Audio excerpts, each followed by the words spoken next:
First of all அந்த 7 மணி நேரம் டிலேயே வந்து ஹம்பக்கு.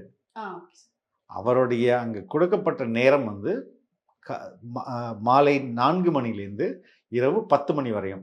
சரிங்க. He was there at 7:30. ரைட்டா? அது எப்படி லேட் ஆகும்? அது லேட்டே ஆக முடியாது இல்லையா? 4 மணிலேருந்து 10 மணி வரையும் நான் அங்கே இருப்பேங்க அப்படின்னு சொல்லிட்டு ஒருத்தர் 7 மணிக்கே அங்கே வந்துட்டா அது எப்படி லேட் ஆகும்? இவங்க வந்து ஒரு ட்வீட்டை காட்டுவாங்க. 12 மணிக்கே வர சொன்னாங்க, சமூக வலைதளத்தில் ஐடி விங் போட்டுச்சு அப்படின்றது. அப்படி அடுத்த வார்த்தை இது வரும். அதை எடுத்து உண்மையை போய் பார்த்தா ஒரு 10 பேர் நிர்வாகிகள் நீங்க 12 மணிக்கு இங்க வந்துருங்க அப்படின்னு நிர்வாகிகளுக்கு கொடுக்கப்பட்ட அந்த அறிவுரை. அதுதான் அந்த செய்தி. அதை வச்சுட்டு இவங்க எல்லாமே உருட்டுறாங்க. ஏன்னா இவ்வளோ வாய்ஸ்மா ஒரு ஒரு 250 300 குரல்கள் வந்து எங்கள் தலைவருக்கு எதிராக இங்கே வந்து 24 hours சத்தம் போட்டுக்கிட்டே இருக்குது. புரியுதுங்களா? அதில் எங்களை மாதிரியான குரல்கள் எப்படி எடுப்படும்? அதுவும் நாங்கள் உண்மை வேற பேசுகிறோமா?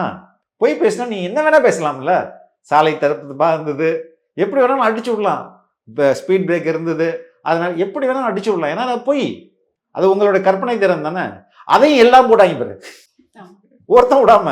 அப்போ இதை இவர்கள் எப்படி பொய் பரப்புறாங்க? பொய்யை தவிர வேற எதுவுமே பேசல இவங்க.